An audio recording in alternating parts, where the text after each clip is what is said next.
here with the director of I Do Not Come to You by Chance, Ishaya Bako. How are you feeling today? Oh, I'm feeling very well, thank you. And you? Perfect. Yeah, I'm feeling good.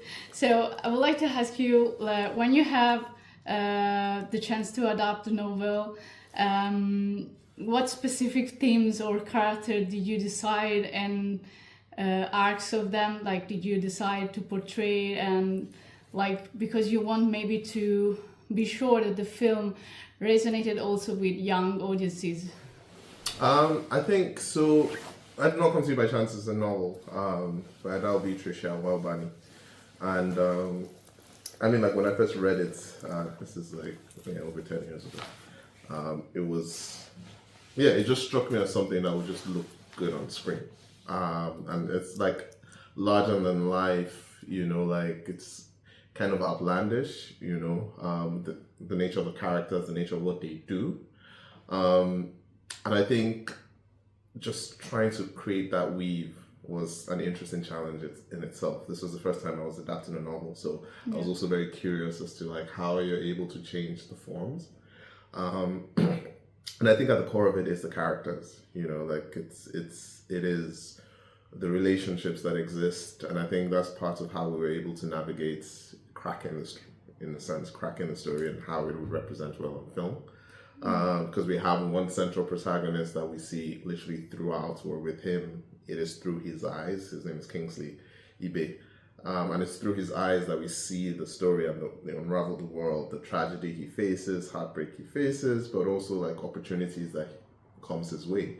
And we also see the motives for why he does the things he does change, which is what also makes it very interesting, at least I think, as a filmmaker, because that way you're able to put a bit more stakes with the plot, like make it a little bit more tricky to see how he is able to navigate through this world.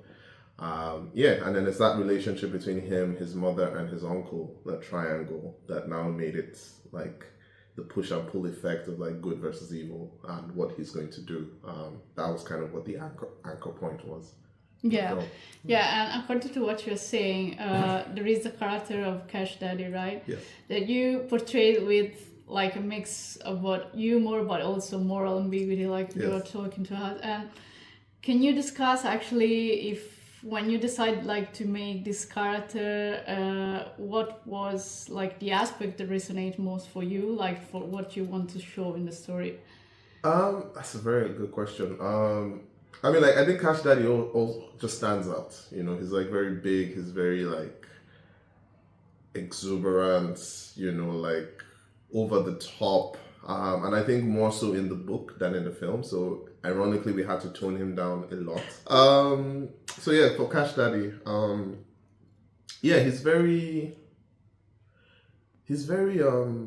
exuberant, as I said. Like, he's very exuberant, over the top, and we needed to like condense, like pretty much tone him down a bit, which was interesting. And I think that's the gift of cinema, because like with the book, it is a single narrative and you get to choose, and obviously like the author was very skillful in the way she described him and all of that. But with film, like it's instant, is what you see.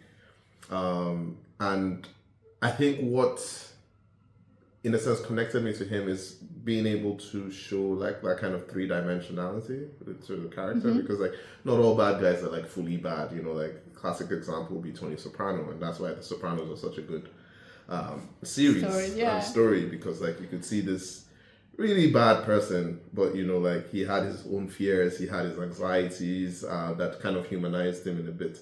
Which makes it interesting. So it's not like a condoning what he's doing, but then also just saying, okay, there is that side that is funny, playful, generous, but then you also see that side that is just evil, for lack of a better word.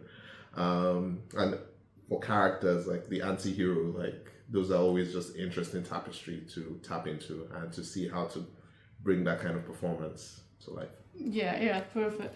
And like I know there are like some scenes that you show like really deep family struggle on one side, and on the other side also like these comedic elements that we have been talking about. So can you share with us how did you manage to do that? Like, I mean, like to balance the tones?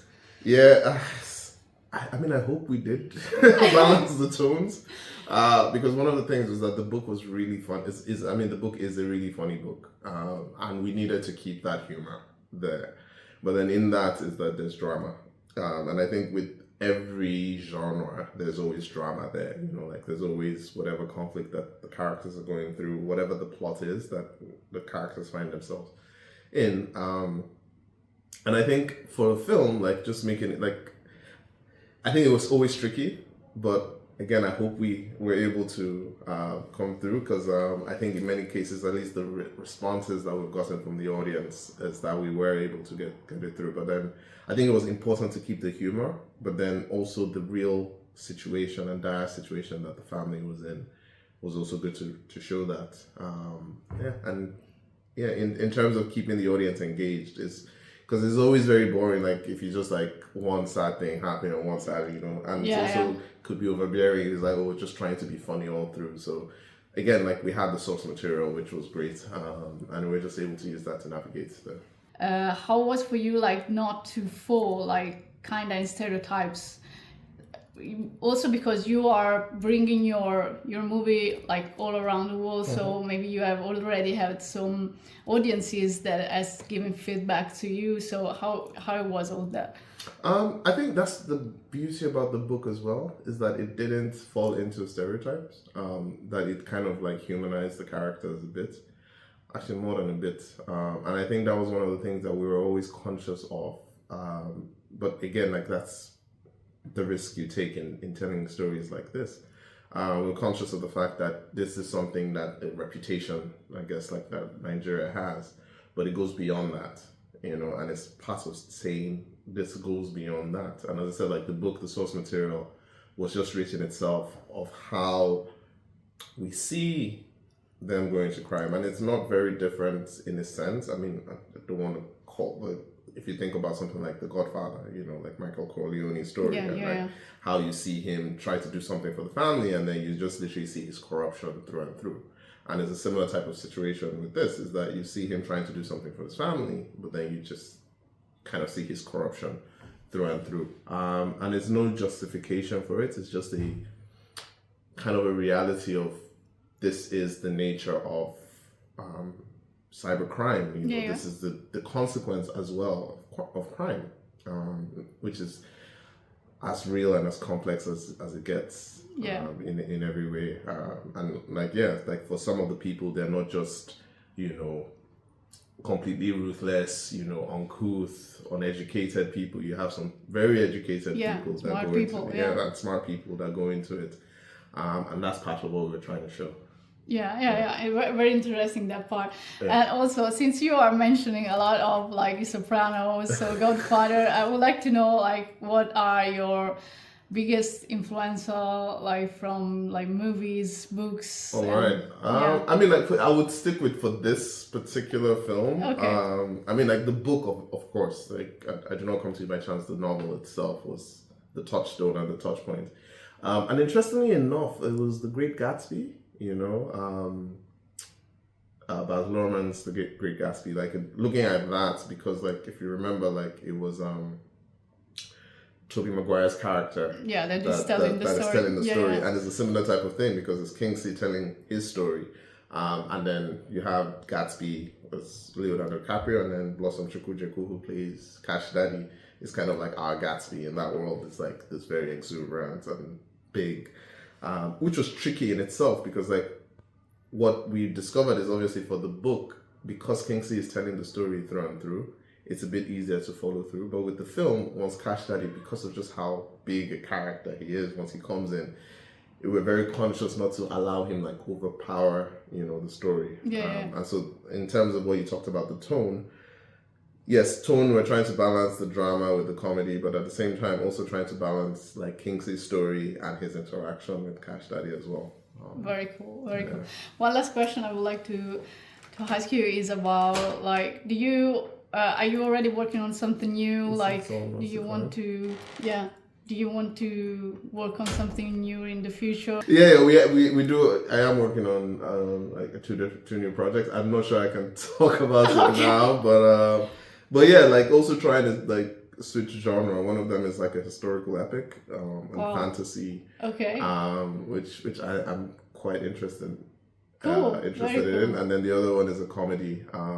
Actually, I can't talk about that because we did announce.